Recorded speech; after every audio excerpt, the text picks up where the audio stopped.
center of Beijing when a man walked to the middle of the Avenue of Eternal Peace.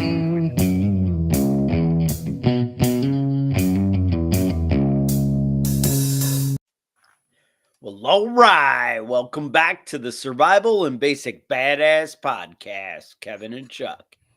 Today, I say, damn the torpedoes, full speed ahead. People have heard that, and they always kind of, I think, wonder where it comes from. It's, obviously, you're like, oh, some great naval battle, right?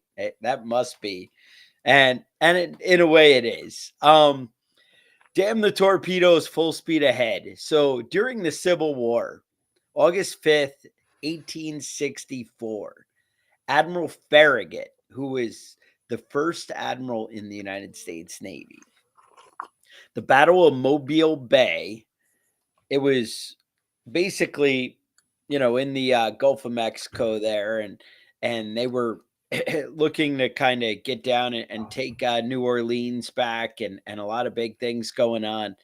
And they went in to basically take charge, and the USS Tecumseh ended up hitting a mine.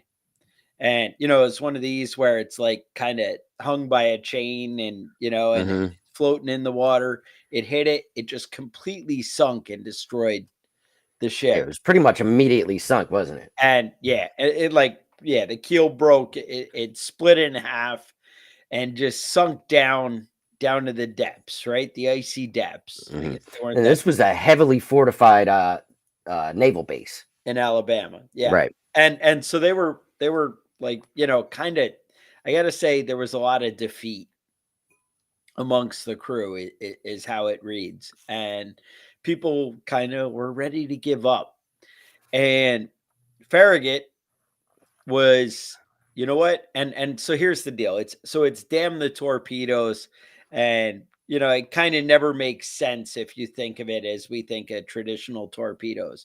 Like, why are we not using the torpedoes? Why are we, whatever. Right. But that was the thing. The idea was they were calling the landmines or were torpedoes. And that's what they were at the time. All right. That was the modern language of it all. And so he ends up, you know what? We don't care about the mines. It doesn't matter. We need to win. We're all in. And they just charged in, and they ended up having a distinct victory that really, turned the tides of the war. I mean, it was a big stronghold that they were able to overtake. And I guess the actual wording when they get down to it was damn the torpedoes, 4 bells, go ahead, full speed. And it just kind of, and actually it was 4 bells, captain, and whoever the heck it was. And, right. But you get the idea. And obviously, damn the torpedoes, full speed ahead. You live in infamy with something like that. That's just, and that's one of the things. I think that's what I wanted to talk about today and dig in on the podcast was so often you just get beat up so long. And, what a better example than, a war that just goes on, and you just feel like there's no hope and you're defeated and you're not, able to get ahead. And I think a lot of people are starting to feel that way with politics, with America, with the way things are going in the world. And it's honestly not just in America. I think internationally, people are feeling defeated and overwhelmed by inflation. And I think even when things appear to be lost, you can't give up. There's too much that, it turns out you can overturn things. Things can get better. And hopefully we got some examples of, instances of that tonight. And, we'll make things better. Right, Kevin? What's your thought? Right. That's right. I think that, it is really one of those things, tenacity, Yeah. It's easy to get beaten up because it's frustrating, you gotta get a little bit ahead and then, that check engine light comes on, Damn it. And then a deer hits the fender in the car. Right. Yeah. another one, another hit. And it just keeps coming, But if sometimes you think that you can't make your life any better. But if you look at it from the other angle, you can easily make your life worse. You can pick up a gambling addiction. It's easy to make things worse. So it's possible to make things better. Sometimes you can't make your life any better than what? I said sometimes it feels like you can't make your life any better. But if you think about it, you can easily make your life worse, right? You can pick up a gambling addiction, get some crack, and you can make your life better, because you can make your life worse. You can obviously do something, work a little bit harder, push a little bit longer, and it's not easy to do. And I think that's one of the things, though. I mean, to be honest, life's pretty cush for us. Now, I know everyone's like, well, everything's really expensive and I can barely pay my bills. But when you look at the bigger picture, do you not have a freaking computer in your freaking hand when you get up in the morning? Do you not have like unlimited TV choices? And if you make money, you can have unlimited TV choices with no commercials. I mean, things are, and hey, can you not download the Survival and Basic Badass podcast for free? For free. For free. And we had put some ads in the beginning, and I think, I don't know. I think we're going to start to cut those away a little bit and thin it out. I don't think we need the ads bothering people as much.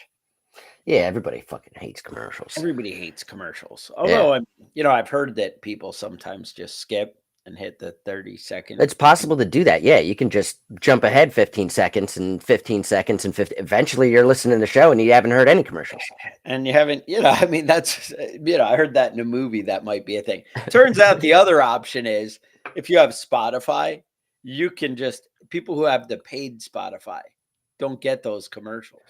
Do you know that? I didn't know that. I know that because I listen to the show and on no Spotify. And you're like, hey, that's it. I was like, what do you think about the commercials, to one of my buddies? And he's like, oh, I don't know what you're talking about. I have paid Spotify. I don't do that crap. Yeah. Like, oh, I see how it is. I see what you're doing there. And anyway, but you get the idea.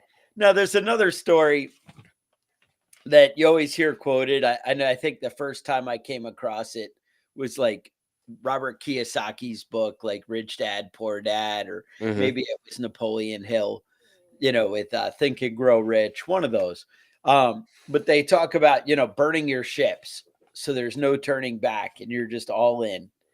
And that came from back in 1519. Hernan Cortez had about 500 troops, and they landed down, I guess, what is today Mexico.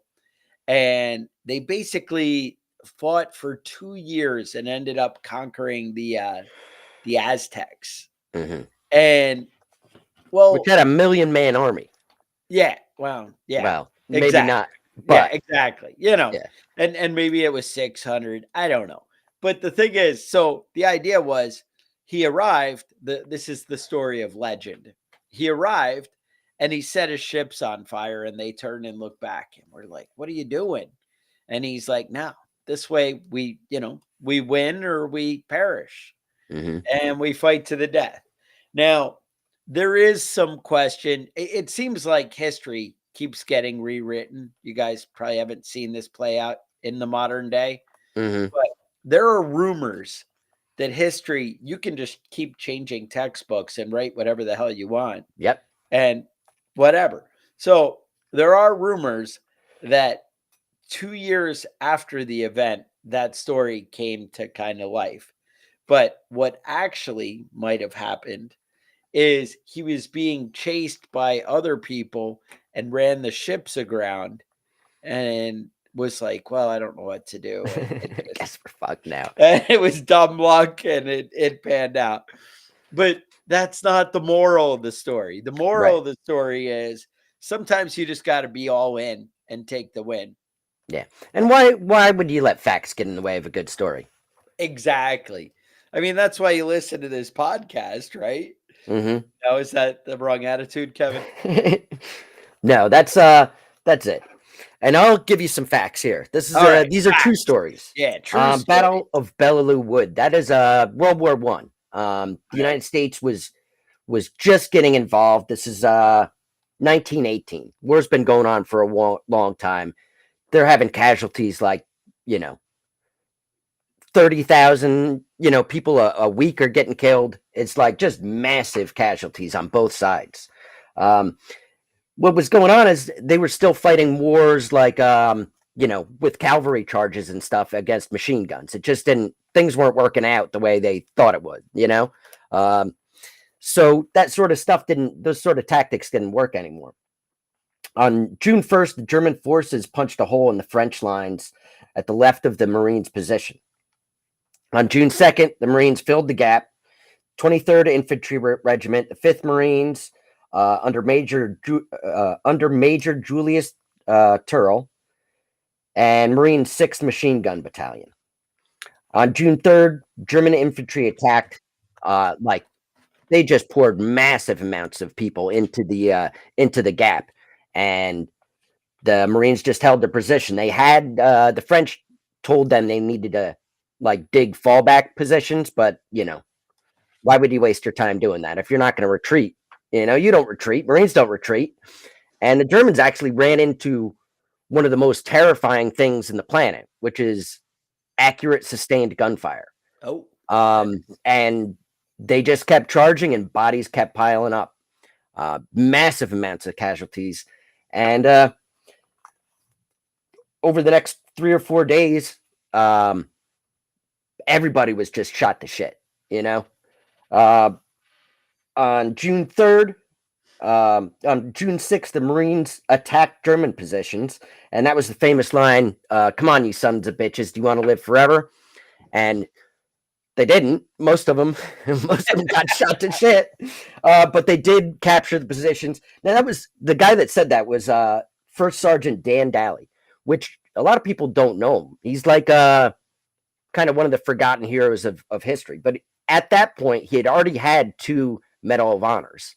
Like, he's a pretty legitimate dude. Served in the Philippines, Santo Domingo, Haiti, Peking, China, and Veracruz. He was, fought in all those countries before World War One. So he was already like a badass, and he did actually survive the combat there. The French, on the next day, the French told him that there were more Germans coming and they needed to retreat. And the answer was, retreat That hell, sounds like just got here. that. Yeah, exactly. That sounds like the French. That's Yeah, all it's I like a specifically French line. But yeah, no, you don't retreat, don't back down. And you might get beat to shit, but sometimes it's worth getting beat to shit over something, Yeah. Well, that's I guess, one of the big things with why I wanted to, talk about this today is people seem to get defeated and get into this depression and overwhelmed. And, it's pretty good. Life is pretty awesome right now. And the thing is, though, if you're that dissatisfied with how things are and how things are going, then you need to be all in fixing it. And there's nothing, you're not risking anything if you really believe you don't have anything. Mhm. I mean, that's kind of what it comes down to, is it's worth fighting, and people don't fight anymore. People are losing a lot of that, initiative. And I'm not saying, oh, we need to take up arms and whatever. That's not what I mean in any way. What I mean is enjoy it, man. Embrace what you got, and, Mhm. go out and fight for it.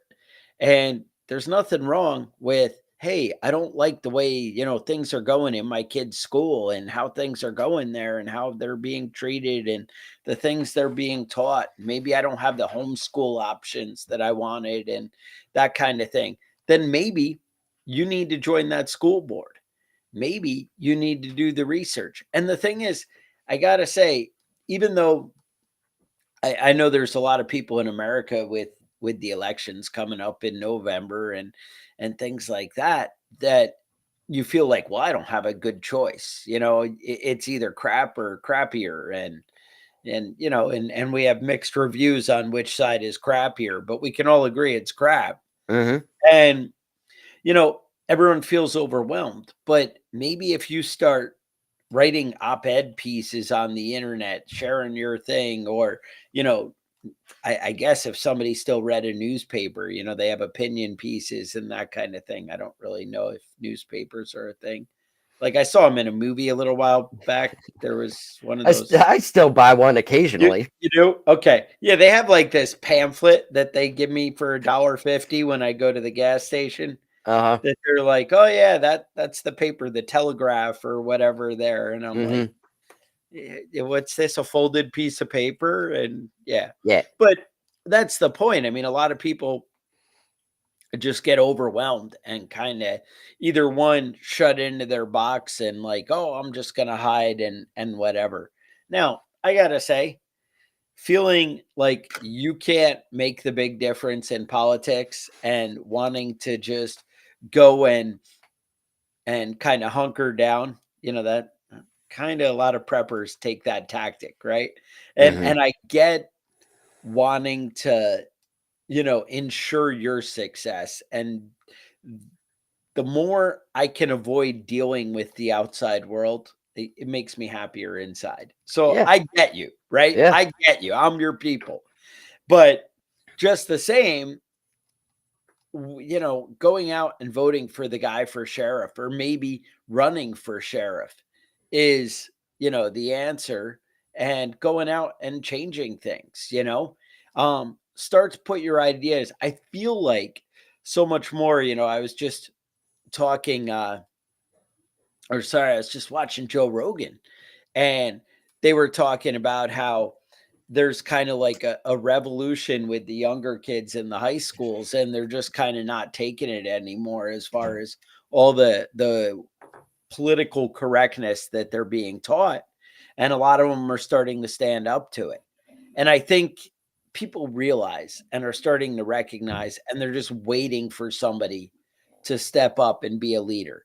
Mhm. And that's I think where we need to be, is you need to be that leader. You need to start putting out the ideas that matter. That's something, as a prepper, typically you don't want to put all your business. Hey, I'm all about food storage, and I'm all about, playing with guns, and I'm all about going out and sticking up for what I believe, and the hell with the government, some kind of rage against the machine kind of attitude. Kevin knows what I'm talking about. He has that rage in his heart, right? That's And right. and that's the thing, he's like, "Fuck you, I won't do what you tell me," right? Right? And I say that at work, and people don't even know that I'm quoting Rage Against the Machine. I mean, what kind of world are we living in? Yeah, no, I really mean, things this are is going to where shit. right, this is where it's falling apart. Mhm. And that's kind of what it comes down to is, people need that passion, and you need to kind of, instead of being cowards and scared. And I'm not saying, hey, that means go out and put your business everywhere. No, this is the path that me and Kevin have chose. We've said, you know what, we're willing to give up some of our security and, the stuff of our supplies by putting our information out there, is what I mean.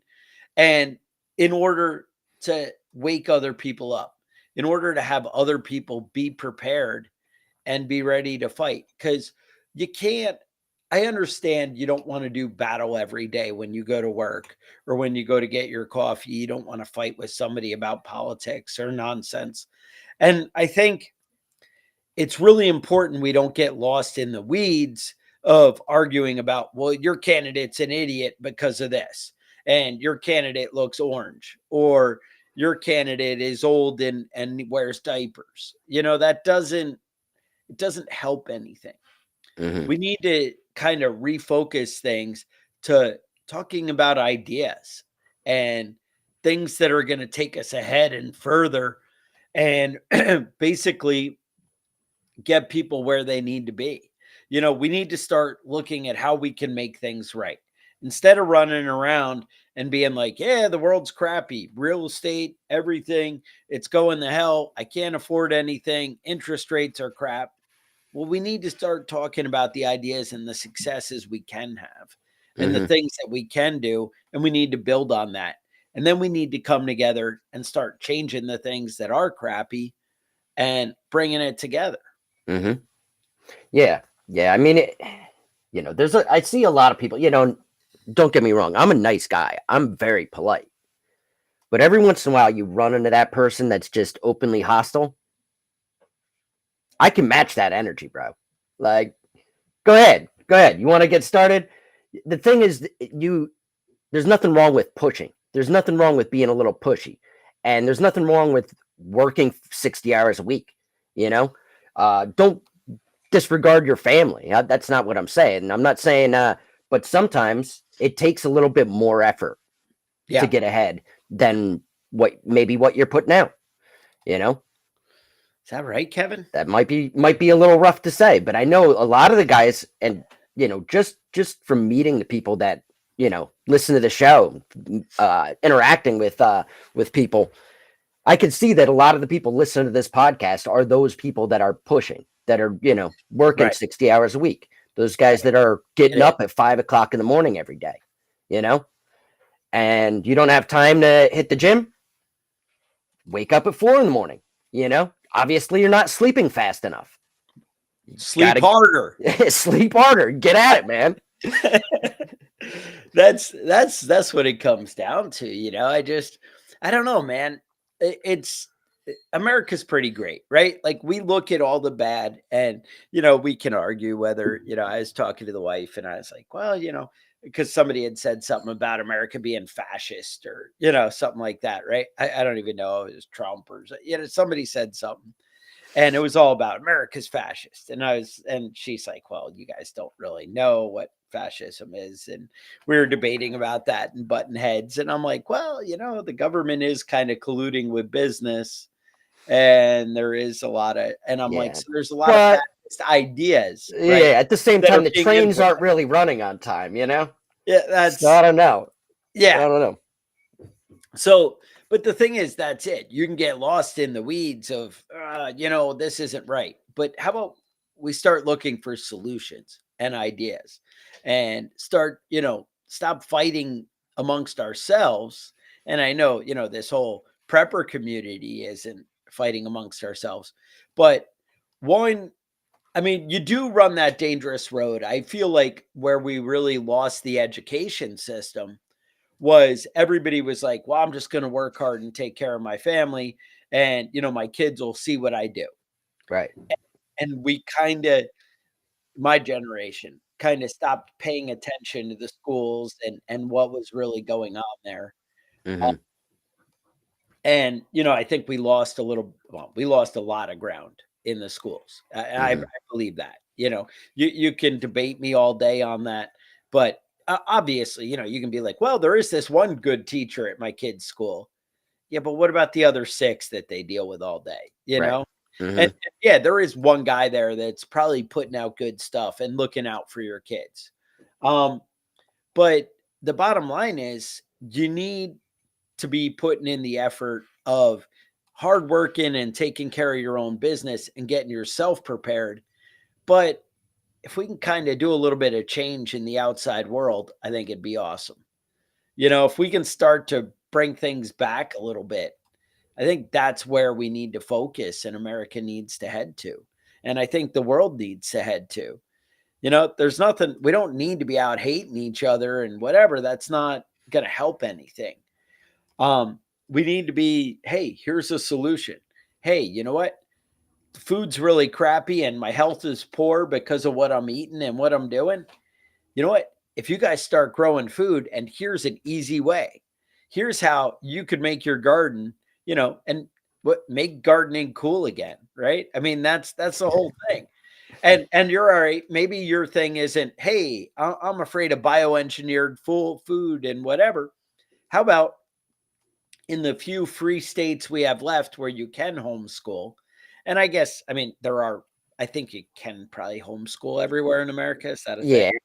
Some places it's a little bit more difficult, but It's you can more do it everywhere difficult, still. your curriculums or Mhm. subject stuff, and they have to pass certain tests, to whatever. It gets hairy, right? Yeah, well, I mean, I'll give you one like caveat to that. I was following up on somebody's thread. It was like a parent, like homeschooling Yeah. thing Home where they're talking homeschool. about it, and this One of lady was Kevin's many moms groups that he's a part of. yeah, Yeah. there you go. And this one mom was talking about how she was homeschooling her kid, and her 8-year-old couldn't read, and she was just assuming that the 8-year-old would just pick it up without ever being taught to read.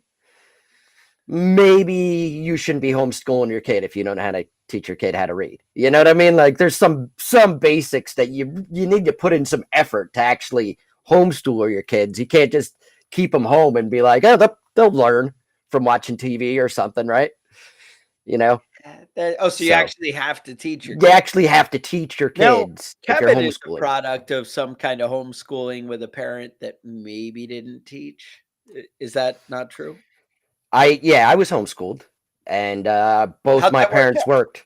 Had to teach myself, and so basically, what happened is I'd get up in the morning, my parents would go to work, I'd go back to sleep until about 10, and then Jerry Springer was on. Yes, Jerry. After Jerry was a Happy Days rerun, Oh, I like Happy Days. and then I would do my schoolwork for about 2 hours, and my parents got home, everything was kosher. But what's messed up though is I gotta say, it feels like with all the nonsense going on in a lot of classrooms today, and again, this is stuff I'm getting from social media. This is stuff I see from talking to other parents out there who have kids in the public school system. I feel like if you cut down to actual learning and good things, there's only an hour or two of that going on.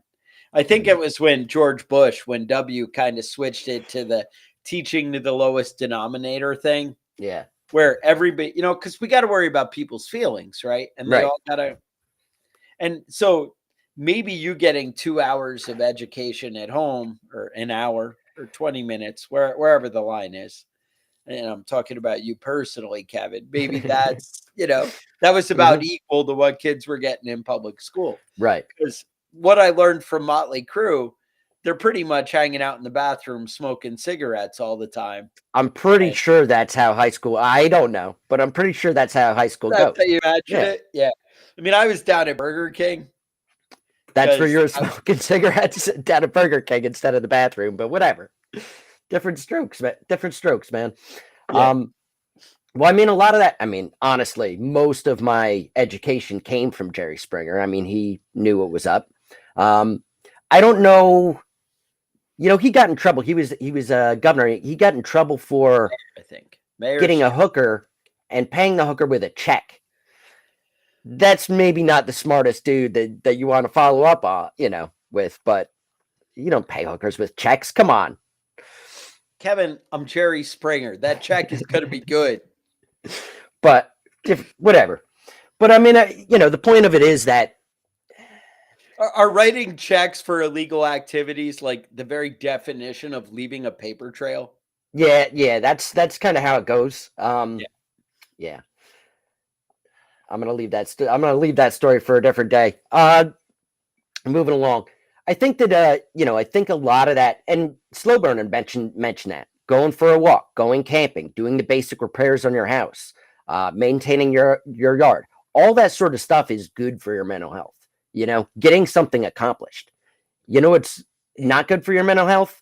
Doing Staring at something the phone. half-assed and not being able to finish it up on time. I thought it was staring at the phone, but Well, that's also not great for your mental health. here's the thing. I mean, it's all like tools, right? So reading, it turns out you can just read crap all day and not really help yourself. That's Now, right. you might be understanding words.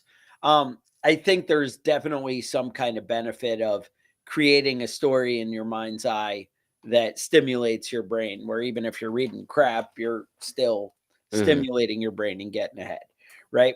Then we can take it to like podcasts, right? The thing is, all right, am I getting a takeaway at the end? do I know something that I didn't know before and I'm moving ahead? And again, I mean, sometimes you do need to let your brain relax a little bit and you want to be entertained or some fun. I know, like after work when I was young, I used to come home and like watch Seinfeld. It's like Seinfeld was on at 11 or something, and I'd come home and before bed I'd watch that. And I'm not a better person after that half hour. I didn't learn anything. I'm probably lost a few brain cells. It's some kind of Adam Sandler thing where you're now dumber having watched that. But the thing is, sometimes we need to relax. So I'm not taken away from those things. Like we do things that are less. It's just that you need to make sure that you're putting some effort into developing yourself. Every extra hour you do a day of doing something that's important to you, whether that's working out, going to the gym, whether that's stretching your brain by learning new things, figuring out creative stuff. You can learn tons of creative stuff on your phone. It doesn't mean that you're wasting your time and bad is happening because you're staring at your phone. It's just be aware of what you're choosing and what you're filling your mind with.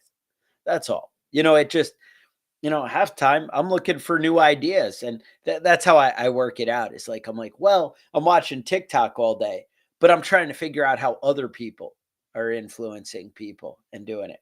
See how it's not me wasting time watching cats. It's like I'm growing at the same time. You see what I did there? Yeah, I think books are kind of like food. You can eat Yes. Twinkies, you can eat broccoli. Twinkies are a lot better than broccoli, honestly. Yeah, Broccoli tastes like broccoli's just got pesticides. So yeah, do you remember George Bush? It was wait, George the Bush fun Sr. one or the okay, not fun one. Okay. No, the CIA Yeah. psychopath. I don't Yeah, know if he's a psychopath, but I think he killed a lot of people. It felt like it. Yeah, but he famously hated broccoli. And Barbara, his wife, one of my favorite first ladies historically, Barbara Bush, she always made him eat his broccoli until he became president. And then that was the famous thing. He's like, I'm the goddamn president. If I don't want to have broccoli, I'm not eating broccoli. And he never ate broccoli again. Wow. So that's all I have to do to get out of broccoli? You just got to be president.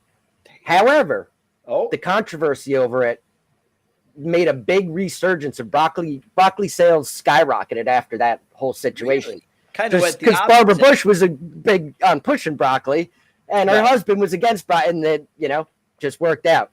Barbara was a good woman. Said last time I cried was when Barbara passed away. The next time it'll probably be when Dolly Parton passes away. Wow. God forbid.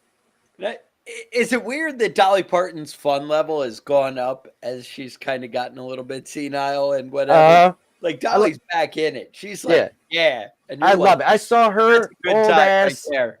I saw her old ass in a picture wearing jeans, and I gotta say, for 70 years old, god damn.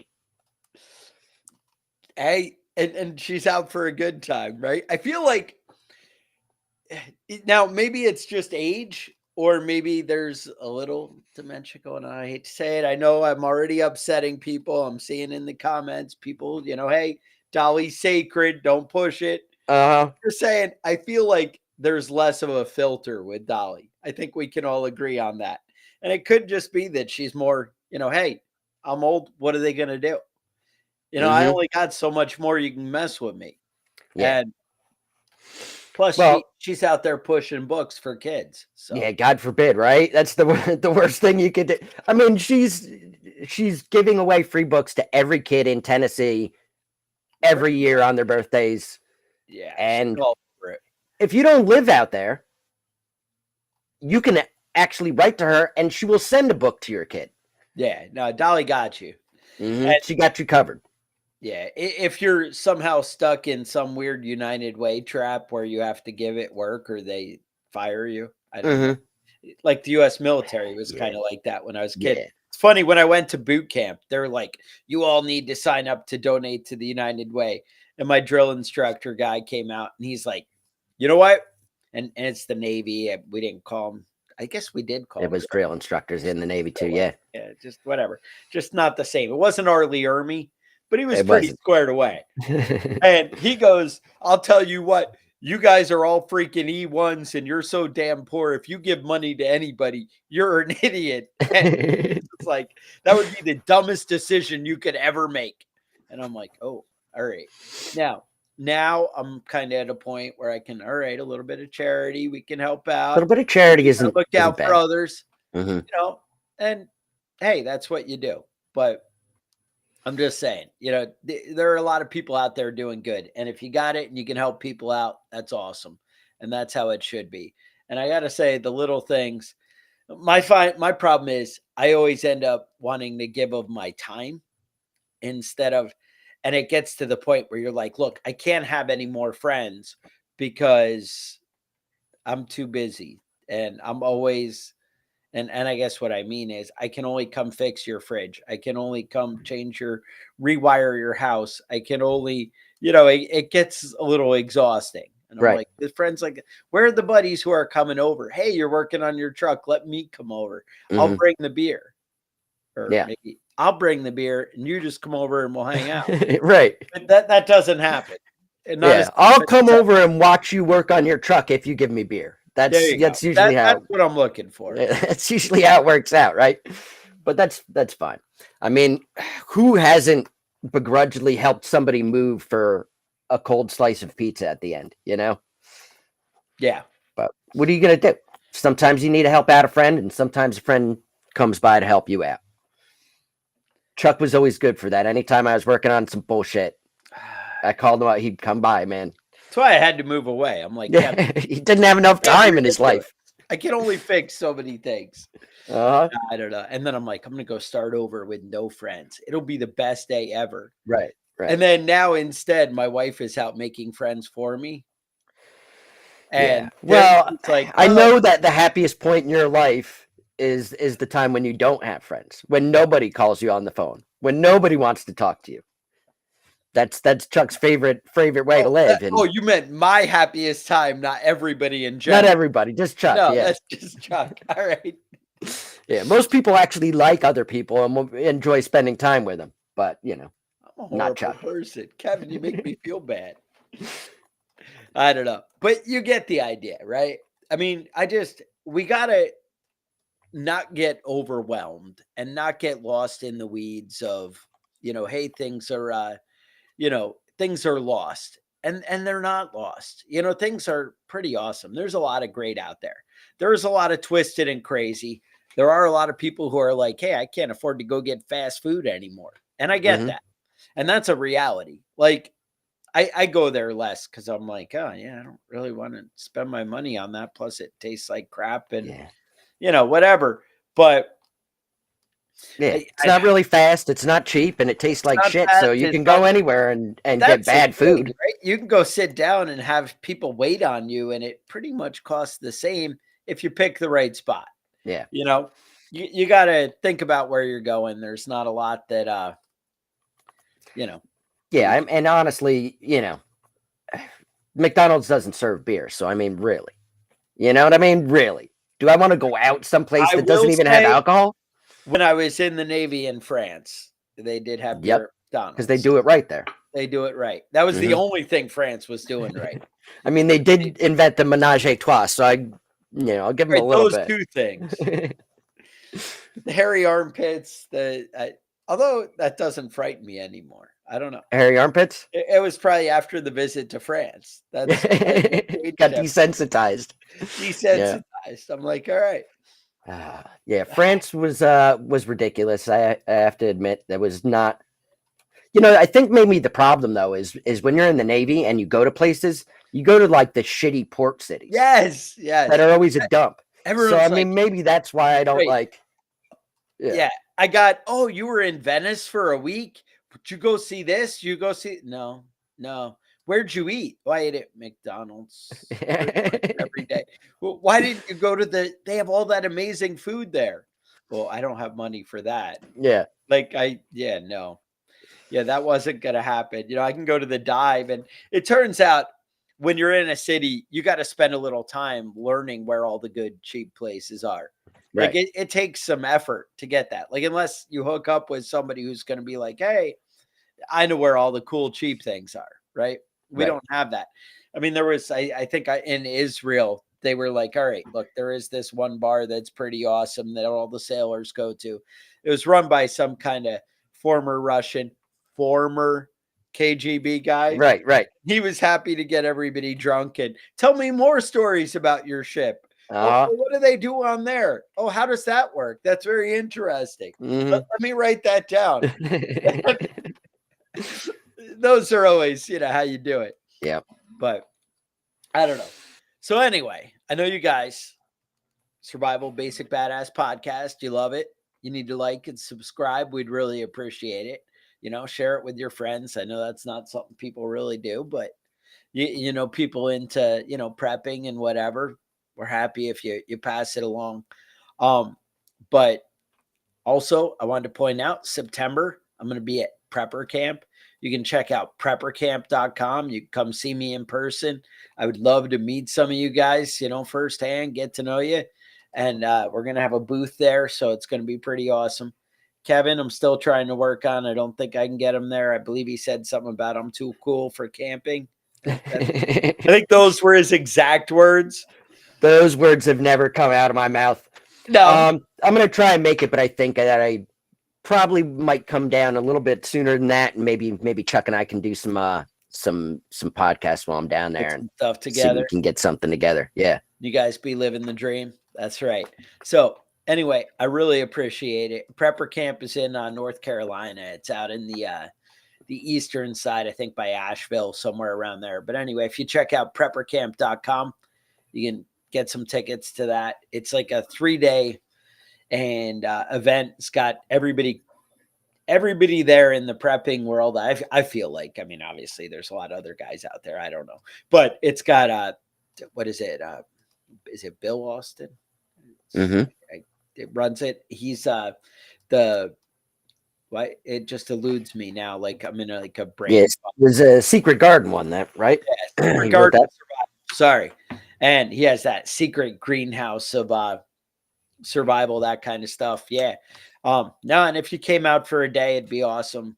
And it is like a 3-day event. I know that it sells out like ridiculously fast because it was weird. I like applied to be a speaker there and reached out to them, and they were like, oh yeah, we'll get right back to you. And it was like 3 months later, and we're still, I mean, this is not till September, and they got back to me in like March, maybe even February. And we're like, yeah, you're in, we're going to do this. And I'm like, all right, I'm going to get a campsite. And so, all the campsites are sold out. You're not camping here. Yeah. And then it's funny though, because I reached out and I was like, hey man, what am I going to do here? There's no campsites. Do I just go get a hotel? And he's like, oh no, dude, you got a booth. He's like, you already got a tent set up. You just sleep on the ground with your stuff. That's terrible. He's like, you're on a lake. It'll be great. And I'm like, excellent. I'm in. So I got some kind of mats that you lay on, and we're in. So you don't need to worry. But I know there are still like hotels and stuff all around and things you can do if you want to check it out for a day or two. But also you can stop by for a day and, check it out. Yeah, you don't have to do the whole 3 days. You don't have to make it a life-changing event, although hanging out with the badass for 3 days could be, life. Could be, right? So, yeah, exactly. All right. I think, so is that it? Yeah. So email us, preppingbadass@gmail.com. Show topics, ideas, things you want to hear about, questions, concerns, things you want to tell Kevin. Otherwise, I would say stay safe, and we will talk to you guys next week.